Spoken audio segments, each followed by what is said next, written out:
Hey, welcome to Conversations with my dear friend, Jeff Conway. My name is Susan. This is A Different Kind of Walk.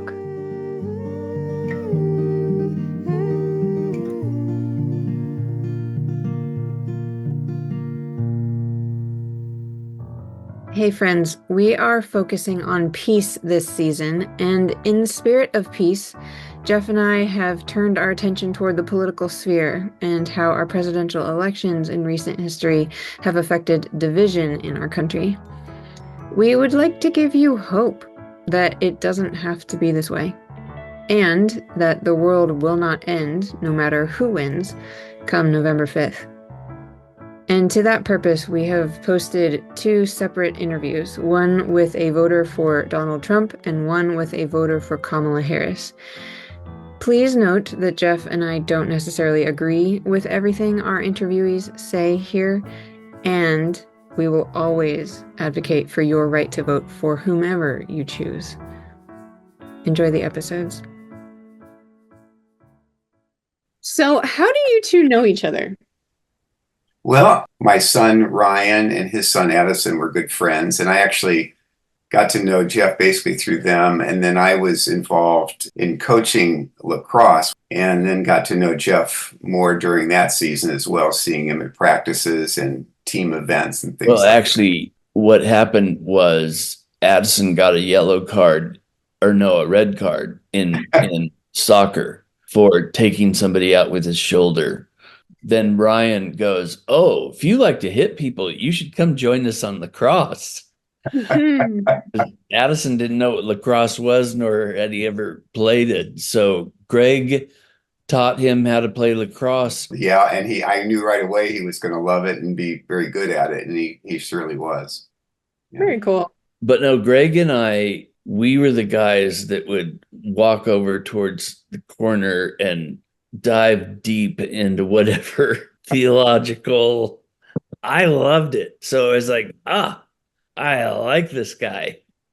That's awesome. So tell us just a little bit about who you are. I'll do that. Oh. He was born in a small cabin in Illinois. Hit it, Greg. Yes, I was. I was born in Moline, Illinois, right along the Mississippi River. Long story short, ended up moving just before high school to Chicago area. My dad worked with the U.S. Treasury Department and was on assignment at the time with prosecuting organized crime, actually, in Chicago. And business was very good in Chicago. I was going to say that kept him busy, didn't it? Keep him busy. So, and, wow, what were those years? Was that mid 70s, right? That would have been early to mid 70s. I graduated from high school in 75, and my dad, I went to high school in Hinsdale Central High School, southwestern suburb of Chicago. Best thing that ever happened to me, really. It was just a great school with a lot of opportunities. I was a swimmer. They had a storied swimming program, so it allowed me just to kind of take advantage of some of those opportunities. And then my dad actually had to kind of fight with his boss to keep him there so I could get through school for the 4 years, just for my dad's own safety. They actually usually move their agents every 3 years. And so he was able to get me through high school, and then they moved off to Iowa. And then I went off to college at that point. So, and it was during my college years, after my freshman year, that I actually became a Christian through the influence of a swimming teammate of mine who named Ron, who was just tremendously instrumental in my life. So did your family not go to worship regularly with you? They would go to South Park Presbyterian in Rock Island, Illinois, when I was growing up, just once in a while. My mom was Assembly of God. That was too much for her. That was too Pentecostal, a bit out there for her. And so she went to a more staid Presbyterian church, and we didn't go often. My dad didn't go hardly at all. He was a Korean War vet. I think he suffered some things during the war that caused him to wonder whether there was a God and all that sort of thing. Although he was a theist, he did believe in God. I don't know that he wanted to get any more specific than that. And those little old ladies, on the few times that I would go in Sunday, I would go to Sunday school, and they were wonderful. They just were patient with me, and they taught me some of the basic stories of the gospel, which, unbeknownst to me, was foundational later on in life. So I'll always be indebted to those Mm. dear patient Sunday school teachers. Mm. And what do you do for a living now? I work for essentially my own little nonprofit organization, which sounds much more impressive than it really is. It's called the It's very Daniel impressive, Foundation. actually, but give the journey how you got there. Okay, I moved out of college, took a job with a group called the Fellowship of Christian Athletes, which was an organization I was drawn from because of my interest in sports and faith in Christ, and applied for an opportunity to move out and work what I thought was going to be in Baltimore, which was close to where my folks had lived at the time, and only to find out it was in Philadelphia at the end of the interview. And so they accepted me, and I came on staff 1980, moved into a house with a bunch of volunteers in a high school ministry called Young Life. Mhm. And they just took me in, having not known me. And that was just a wonderful 4 years of kind of living in a little community of guys that was just really rich with experiences. And I still to this day stay in very close touch with that group of guys. And then finally, after 4 years with FCA, my boss, who was a wonderful mentor, left to work at a Christian college out in Indiana, which is actually where my wife Jane went to school, Taylor University. And I left FCA to work with a group called InterVarsity Christian Fellowship, which is a campus ministry. And I worked for about 20 years in campus ministry at Ursinus College as an adjunct chaplain on campus. And then after that, I was ready for something new and began what's called the Daniel Foundation, which is what I presently work for, which is basically we just simply get together. Our tagline is we are an agent of civic and spiritual renewal, trying to be faithful to Christ. And then secondly, trying to be a blessing to people who are themselves not Christian, but trying to enhance their lives and serve them in practical ways. Can you give me an example? Yeah, well, a lot of what I do now, Susan, is I just spend time with men over in small groups or one-on-one over usually over food, breakfast, lunch, dinner. So we'll just talk about things, and then some men are Christian and they really want to integrate their faith into day-to-day life in real practical ways, and so we think out loud about that, or we'll go through a book together, whether it be a book of scripture or perhaps a book that somebody has written that has to do with a topic related to their faith, and or in small groups. And then secondly, I'll look for opportunities here in Phoenixville to do things that will enhance the life of those that live here in Phoenixville, whether they be Christian or not, makes no difference to us. So we've done things like we restored a building, and it's called the Bookworm, and it was really going to be condemned and maybe even knocked down, but it was kind of an old historical building. And so I knew the CEO, and we asked him and approached him if we could raise the money and then renovate the house. Could we use it for nonprofits? And he said, yes. In fact, we'll do it for $1 a year. If you can raise the money, then nonprofits virtually can live there free and have rent and office space there. And so that's Wow. what transpired. And it was about a 3-year process. And lastly, I would just mention, Susan, we would do this every once in a while, just have a called Men to Serve, where guys would get together at the Bookworm, and everybody was welcome who just wanted to serve other people. And so we would come, and then we would find something in the community to go out and spend 2 hours doing in service. Maybe it was a couple that needed leaves, removed from their property, or home repair, or there's just a variety of different opportunities that we could do together. That's great. Very nice. Well, thank He you. does Thanks. pretty incredible things. And you didn't mention this chaplaincy work at the hospital, I don't think. Did I hear that? Yeah, that's true. I had a chance to be the chaplain in the cancer center at the hospital for a few years too. And I would spend 2 to 4 hours a day just coming by and visiting patients while they were essentially receiving chemotherapy, talk with them, pray with them. And that was really, really fun. It was exhausting for a lot of reasons. And then sometimes would end up going up to the 5th floor where there was the hospice. and spending some Yeah. time with people who were close to the end. So Mhm. it was quite a rich experience.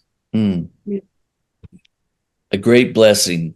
Greg has an enormous heart.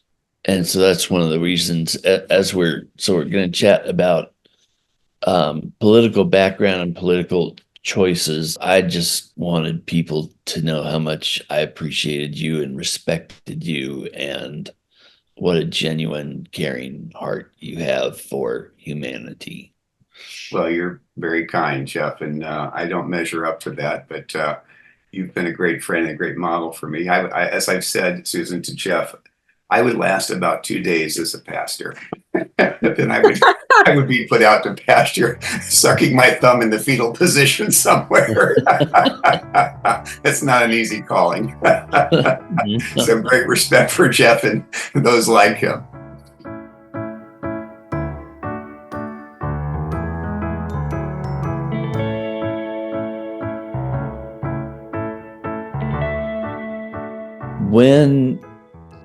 When did you have any kind of political awareness yourself? Did that come as a child, or is that something that came later? That's a great question. I remember my dad being a Korean War vet and seeing a lot of hardship. He almost lost his leg there, so Dad saw a lot of action. He didn't talk much about it, but I do remember him sitting down with me in the car when I was probably 8 or 10 and explaining why communism was something to be opposed and the misery that it introduced and why it was. And I was just, as I look back, I'm thinking that was really impressive that he was able to articulate that. And of course, that was still kind of at the height of the Cold War. So communism and the West, they were in great tension at the time.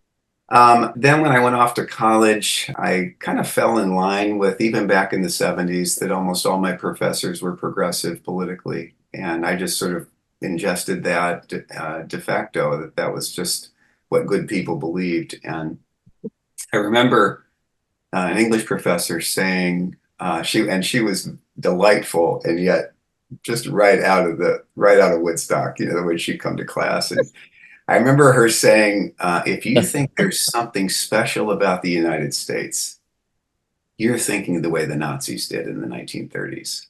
And I thought, what?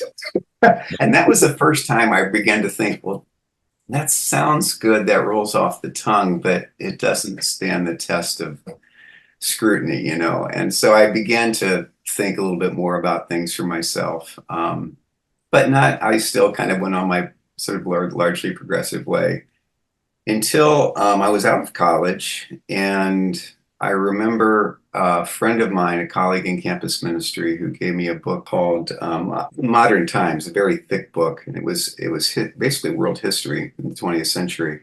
And who was that again, just so people can hear? So I think he's actually a Catholic fellow named Paul Johnson. He's a British scholar. And I have to say that book articulated things that I felt that were conservative instincts that I'd not been able to articulate and put into words. And so it was quite an epiphany for me. And I was reading that book when I was at an intervarsity conference, in which intervarsity was skewing increasingly progressive on its political and theological spectrum. And my work assignment was pretty small, so I basically read through the whole book that week. Well, university is heading this way, and I'm heading decidedly more conservative. So I'd say that book probably was very formative for me in helping me to put together a coherent political philosophy. So my next one is like, when you have gone to vote throughout your life, Yeah. Either this time or in the past, what do you find influences you? And some examples could be like loyalty to your party or to a friend group, or specific issues like abortion or immigration, national security, climate change, that kind of stuff. Right. Or maybe identity connection with the candidate. You look at them and you say, oh, this person's like me. Or other things. Do you feel like you're conscious of the things that influence you in that regard? That's a great question. Uh, Boy, I think, I mean, for me, Susan, I think what's paramount are is the candidate's philosophy.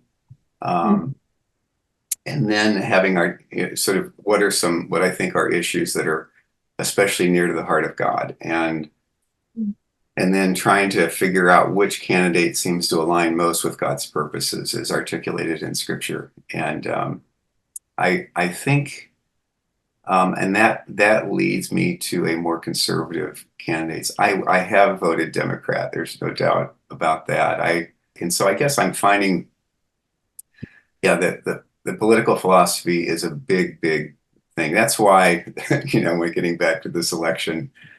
I find Donald J. Trump to be personally pretty repulsive. I don't want my kids to treat people and say the things that he does. There's no doubt. But I do think that um, he's kind of an inverse Trojan horse. He's really ugly. But yet, I think that his philosophies and the things that he has implemented are more likely to cause human flourishing than the alternative. And so I think that's really important. The other thing I think we all have to deal with is what are what do we perceive to be the greatest threats to the republic, if I could put it that way. When I say the republic, I'm talking about our lives, the lives of our neighbors. Part of loving your neighbor is you want to vote for the candidate that you think will enhance their lives and not diminish it, or at least will diminish it least mm, compared to the alternatives. And so I think right now, one of the things, there are a number of things that are really important to me, one of which is the surveillance over individual lives, civil liberties, the idea, the commitment to free speech, and how easily the term misinformation is used in a manipulative way, often to serve those who are in positions of great power. So I mm, see those things. I see the surveillance state being a big issue that almost feels overwhelming because I think that the momentum is heading in that direction. And so, was it William F. Buckley who once said that a conservative is somebody who stands athwart history and yells "stop"? And when I think of the surveillance state and the technology and the people that are in positions of considerable power that would like to control what people think and say, it does feel a bit overwhelming. I refer to it as the machine. mm. There's a guy named Paul Kingsnorth that writes a bit about that. Now, we're So, just a podcast. Nobody's seen you, but they need to see the big smile on your face oh, as you're thank you. about him. Yeah, I'm a nice conservative. Stop. Uh, but I think so. I think that's another. Obviously, the sanctity of life is something I think of. But I also another threat I think is in terms of how can we love our neighbor is the border and immigration.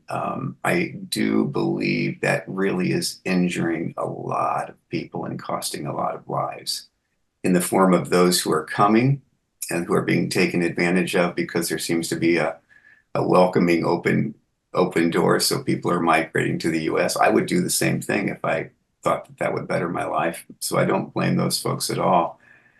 But it often ends up costing them their lives in transit because people take advantage of them. And then once here, we do have people who've actually lost their lives at the hands of people who are here illegally. Finally, I'm really worried. We have friends in a little town called, say, Tunkhannock, Pennsylvania, kind of the rural areas, and even a lot of urban areas. Again, with people coming in who are willing to work for peanuts, that really does drive down the wages of American citizens who are tax paying and are working hard and trying to keep up. And so I see this ever widening gap between the uber wealthy and the middle class. Those are some of the issues that are really important to me. So you're not a one issue person. It really is. In our conversations, more about the general philosophy first. So where are you finding it helpful Yeah, you to get information? that is a huge question, Jeff. You and I have talked about that too. Is Um, Another issue that's very important to me is I do believe there is a bit of a monopoly with regard to the reporting of news and the transmission of information. So I tell people, if I were to make a t-shirt, it would be broaden your sources, especially include independent journalists, tune out the noise and think for yourself. And to be completely honest and forthcoming, just to enliven the podcast, is I think essentially the GOP and as well as the Democrats are profoundly corrupt, and essentially they play the foil for each other to retain power. And people have called them the uniparty, and I think that's often the case, not always, but usually I think that I The distrust both Uniparty? major political parties. And maybe that makes me more of a populist than I was willing to acknowledge. What did you say? The Uniparty? The uniparty, yeah, that is common among populist circles, that we don't trust Chuck Schumer as much. Neither do we trust Mitch McConnell. They're essentially of the same, Okay. cut from the same cloth, really. Yeah.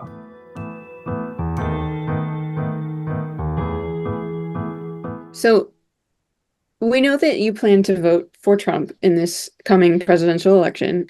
I'm curious, like, why do you think that someone would vote for the other candidate? Again, each person, I'm sure, Susan, would vary. I have obviously a number of friends that think that I'm crazy. Quote, how could a Christian, vote for Donald Trump?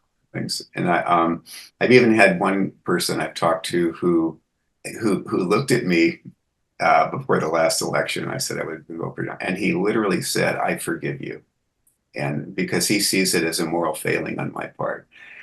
And that's something that I have found over the years. I know this is a bit of an aside, but the demonization of political dissent is very, very dangerous and very manipulative. I think the conservatives do it too, although we typically say, oh, the left they're naive. Whereas I find that my friends on the left tend to look at conservatives as they're evil. They're evil people. They're malicious. And I just think that either one is not helpful. So I think that in this particular election, this is where Donald Trump hurts himself, is if he could stay policy focused.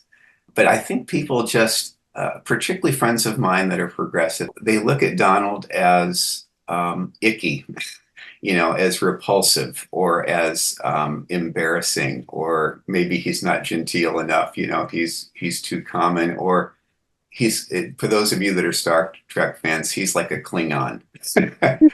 And so they essentially they would vote for a ham sandwich over Donald Trump. So I think a lot of friends of mine on the left, they don't find candidate Harris, Vice President Harris, to be all that attractive. They agree that she often is hard to even understand what she's saying.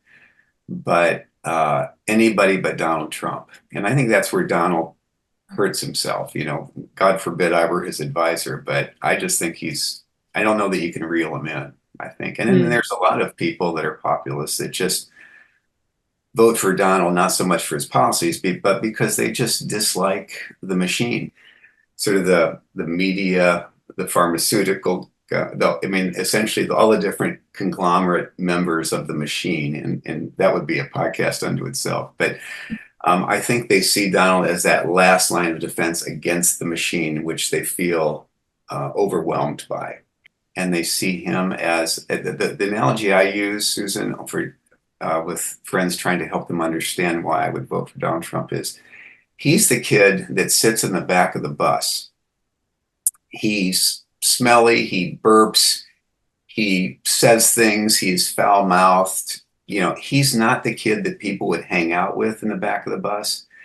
But you see, all the nerds in the back of the bus, all us nerds love him for one reason. And this is the only reason, that when the rich kids with their pressed khakis come to the back of the bus and try to shake the rest of us down for their lunch money, he stands up and he punches them in the nose and tells them to go where. And for that alone, because they see him as sort of the last line of defense against the machine, that's the populist wing, if you will, of his support, they would vote for him. because they're voting against powers that they feel powerless to have any say in their own self-governance. I think that's the appeal of Donald Trump for a lot of folks. Hmm. Could you explain the machine more? Like when you Yeah. think of the machine, you mentioned like pharmaceutical companies and big business, things like that, but I'm curious, like who do you think of when you think of the machine on like an individual level? Great question, Susan. Paul Kingsnorth talks about the machine, but he tends to talk about the machine. He's actually a British writer who has recently apparently become a Christian, joined the Orthodox Church. But part of it was in response to what he calls the machine, which is this technical,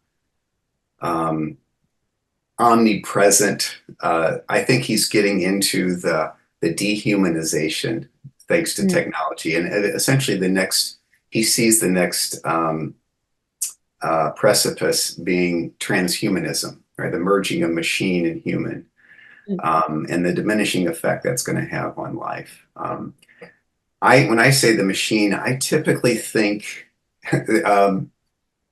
somebody has said I was a conspiracy theorist, but all my conspiracies have come true, so I'm now out of them. And in some ways, I relate to that. I do think, again, if you get off the main, the Fox Newses and the major networks and things like that, and just try to dig and again wade through things and try to find people that have been reliable. I do think that there is some level of cooperation among the uber wealthy, the technical, sort of the Silicon Valley technical companies. I think they are progressive, and I think they do intend to use their wealth and the levers of power to push a particular narrative on how the U.S. should be. I think that the pharmaceutical companies have incredible power over, as do technical companies. These are huge, huge, huge. Think of them as major, major, major Uber donors. And I think that the defense industry also is a huge, huge supplier and funder of politicians in their ad. So, and then I think the public education in particular, has tremendous power. I would say, just off the top of my head, Susan, I do think that I think they are all decidedly progressive and wield incredible amounts of power to reform the republic according to what they believe it to be. And I think that is already beginning to take the shape of totalitarianism in different ways, very subtle. It frightened me, for example, even up in Canada when the truckers were protesting. I get the fact that people are upset and all that, but it should frighten all of us that all Trudeau needed to do was to make a couple of phone calls, and literally every one of those truckers was cut off from all their funds. That should frighten everybody, left, right, middle. So I think that they are all ideologically of the same cloth. They all have incredible power. They have no rival, really. Which again gets back to maybe part of the appeal of Trump, is people just sort of intuitively feel all of this that's constantly being pushed on them. And if nothing else, he's flying the fickle finger at the machine, and therefore we're for him, almost unthinkingly, instinctively. Yeah. Yeah, and feel free to disagree. No, I was just like, I was wondering, I was like, Trump's a businessman though, but it's mostly in real estate, I guess. So I was like, I Yeah, wonder how that affects him, and whether is he part of the machine? Like, is that the same thing or not? And like, he did like some reality TV shows and stuff, if yeah, I'm remembering. So I'm like, he gets media for sure. yeah, Anyway, I don't know, but I appreciate more information on the machine and just kind of understanding what you mean when you say that. yeah. And it may be too that Trump, again, what part of conservatism is, you don't trust people with considerable power. It's just sort of written into the very understanding. And So my hunch is that with Trump, even if he gets elected, the question is then will he show his true colors? Like, is he part of the machine in some ways, right? In that he's going to look out for himself. And if he feels like it's going to be advantageous to him, he'll just go right along with the machine. Or does he really feel these things in his bones? And is he going to stick with what? Or is he simply using the contrarian label, but is actually just, again, advantageously to him and his political career? And so ultimately, we don't know. But I think it's always wise to have some level of suspicion. But really just about I think, I dare say, pretty much every politician. It's so seductive. And I don't excuse myself. I think I was once at the Capitol Grill with a friend of mine who worked in the Bush administration.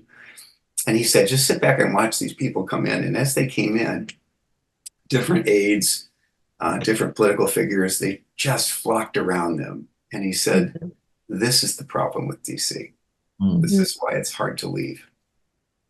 That actually leads me to the next question that I was wondering about. So like you mentioned that a very high priority for you would be that we care for the poor specifically, right? The hope is that we will elect the person who will care for the poor the most. And so I'm wondering if you can articulate a little bit how you see Trump or that administration, like what do you hope that they will do to care for the poor? Truth be told, I haven't looked into all the particulars of that. I'm speaking generally of the conservative understanding of things, is that conservatism would say that we want to minimize the centralization of power.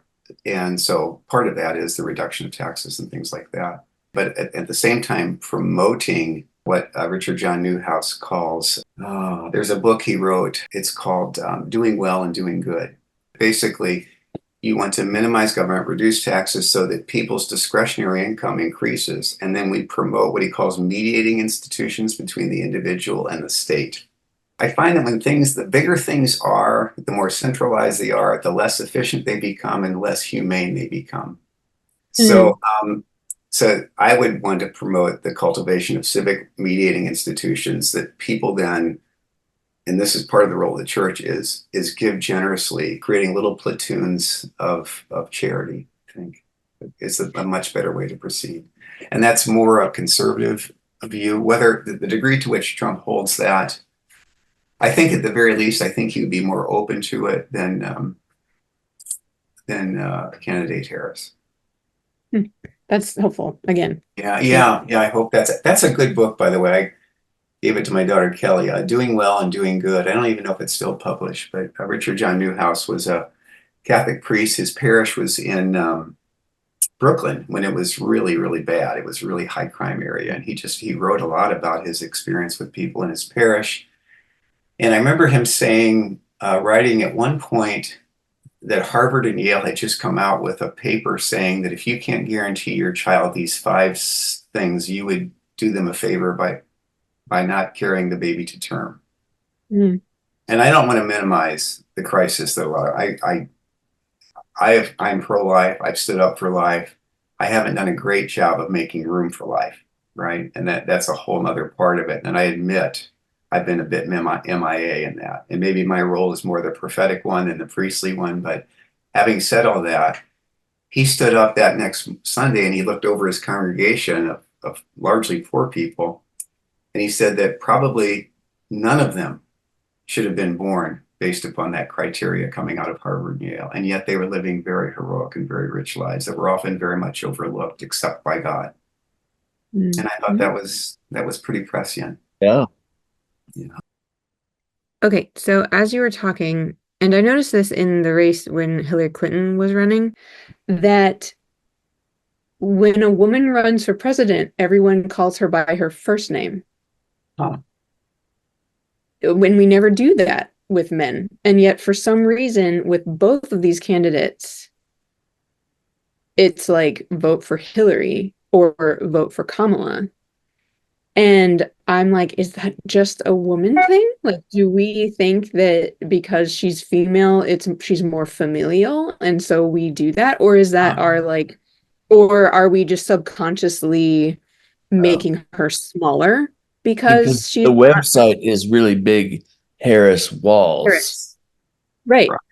Yeah. I've noticed that, and I haven't, nobody else has pointed that out really. I've just noticed it. I'm curious if in the future, if we have more women running, whether that continues to be a trend or not. And so I've like intentionally called her Harris instead of Kamala, specifically for that, just even it up.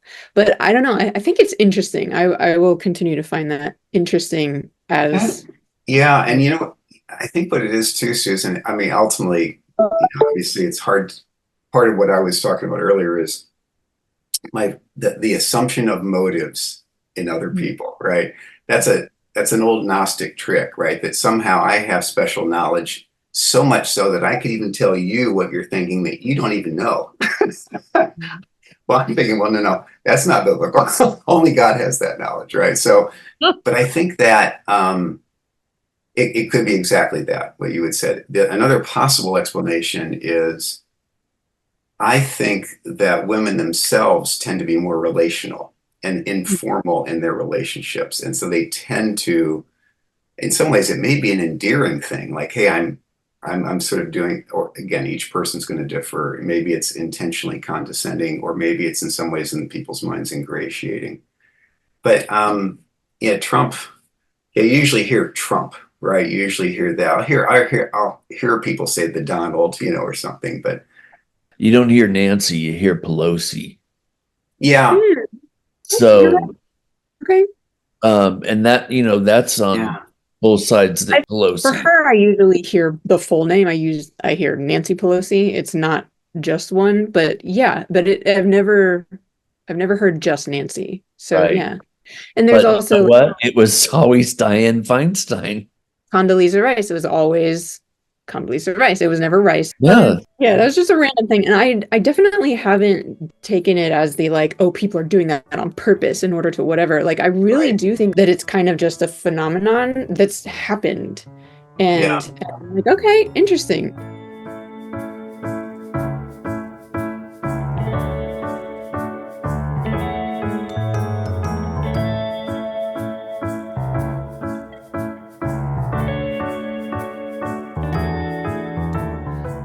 So, you know, I love you, and this is not about me and my politics, but I'm going to push you on one tiny little thing, and then I'm going to ask you the question of how are you dealing personally with people who have a different point of view than you do? How are you doing? Because you have tons of friends, and I can't imagine anybody not liking Greg Porter, and I'm being 100% serious as I'm saying that. So you have all these friends and they're coming from different positions. How are you doing personally in this election season communicating with folks? That is, again, these are great questions. Can we go on for 4 or 5 hours? I know, Susan wrote them all.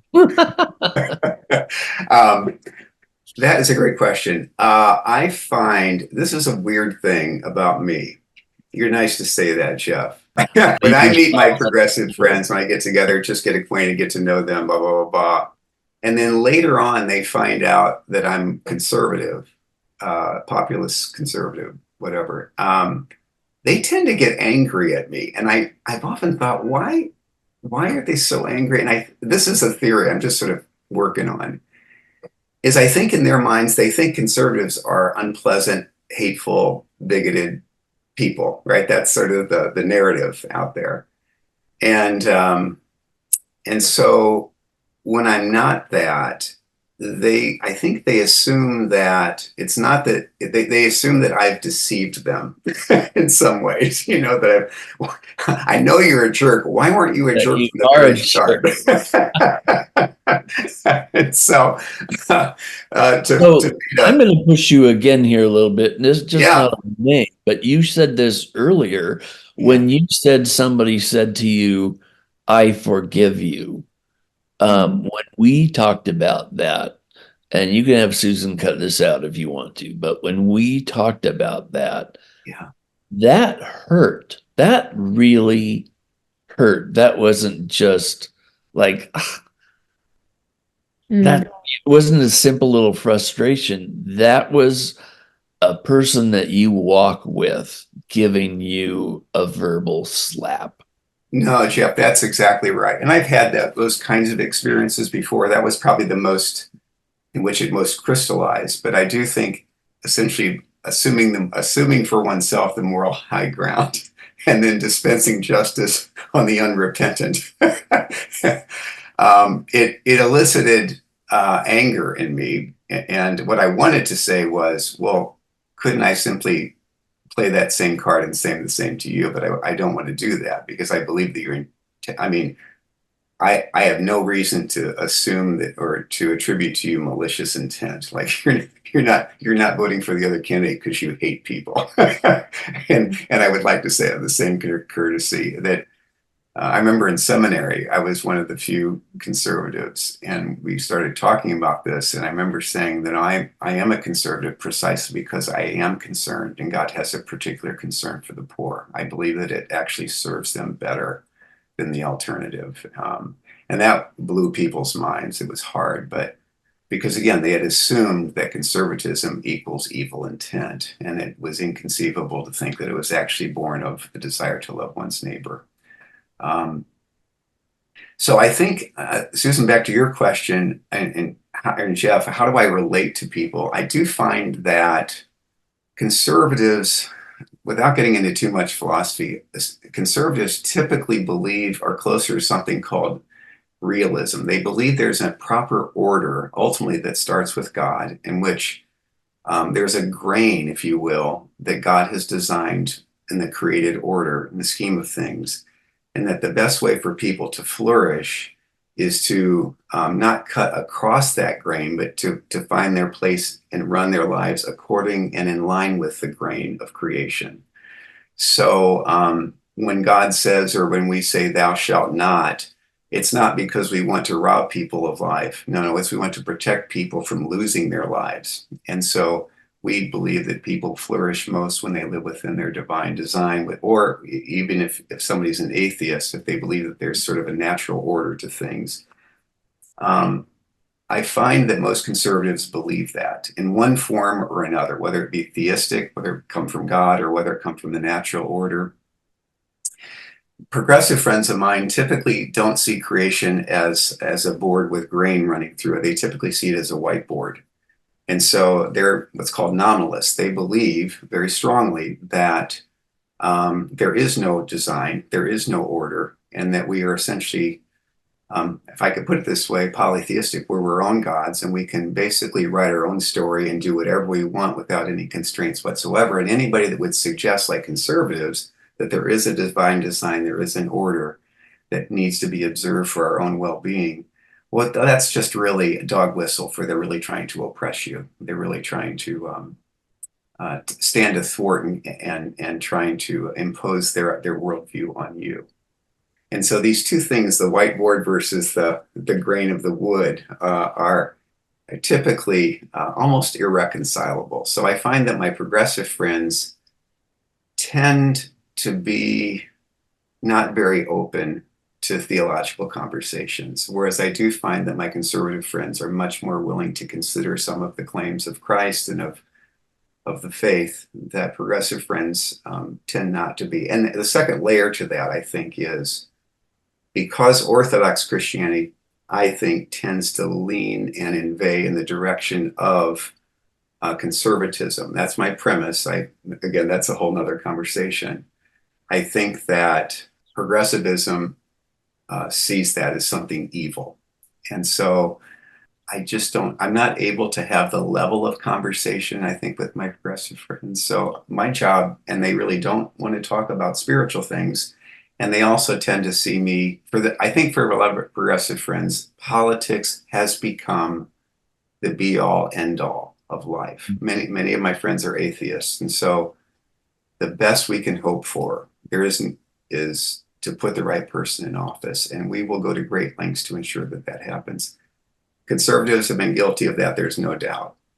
But I do think that most conservatives do believe that there's a larger providence at work, that even if their candidate doesn't win, that doesn't veto God's sovereignty over history. And so there is that refuge that's available, in my experience, again, my slice of experience with conservatism, that is not necessarily there for my progressive friends, if that makes any sense whatsoever. Makes a lot of sense. Well, I was saying I love you, appreciate you. You encourage me, you support me. You're one of the core that comes by and makes sure I'm not going insane in my blue lounge chair in the corner of my and I really appreciate you sharing today. I'm glad, and I hope it will be helpful for people. I know it's after the election, but I hope people's Thanksgivings can be better when they think about people that think differently politically in their family, that they can actually pass the mashed potatoes, not throw the mashed potatoes. Yeah. But yeah, this is important. This has been, Jeff and Susan, thank you. These are great questions, really thought-provoking and helpful. And I think I can speak for all of us too, is regardless of who's elected, in the end, our refuge is ultimately our true king is Christ himself. And he is not subject to any king other than himself. He is the King of Kings. And so I take great comfort that for whoever is elected will be placed in service to his larger purposes. And bidden or not bidden, God is present. And we can celebrate that. And then the last key thing that we always like to ask people at the end, I think some podcasts say, is there anything else you'd like to say? Or, favorite book that you want to share with us? But we like to ask people for the routing number on their checking account. and social security number and major credit cards. Well, that's helpful also, but we only ask for the bank information. But if you want to share more, you can.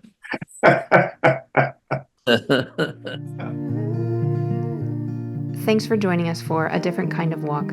Until next time, live well.